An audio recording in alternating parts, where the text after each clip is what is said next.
7 समुद्राचे पाणी आणलेले, सगळ्या प्रकारची माती आणली, ऋषी मुनी सिद्ध साधक सगळे जण आलेले आहेत. प्रत्येकाच्या मनामध्ये आनंद तयार झालाय का राम राजा होणार, राम राजा होणार, सीता राणी होणार, राम राजा होणार. सगळ्यांना आनंद निर्माण झाला. त्यावेळेस चांगली बातमी देण्यासाठी राजा दशरथ कैकेयीच्या महालामध्ये गेले.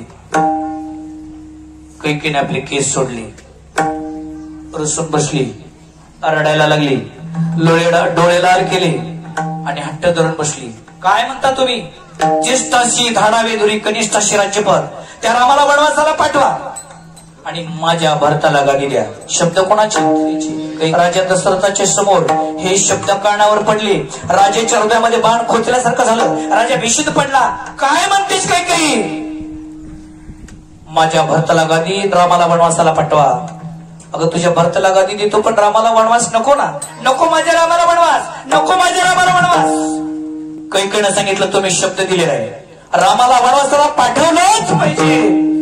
आणि करता काय? बघता बघता सोन्याची अलंकार धारण करणारा तो राम राजाच्या गादीवर बसण्यासाठी काही दिवस उपवास होता.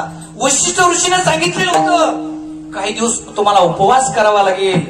उद्या राम राजा होणार आहे, सीता राणी होणार आहे, ते स्वप्न रंगवत होते. सोन्याचे अलंकार अंगावर परिधान करणारा तो राम. पण आता मात्र त्या रामानं स्वतःच्या अंगावरचे अलंकार खाली ठेवले महाराज आणि स्वतःच्या अंगावर वल्कल परिधान केली. कुणी? रामानं. सीतेने तोच प्रकार केला, लक्ष्मणाने तोच प्रकार केला आणि राम होणारा राजा आता वनवासाला चाललेले महाराज.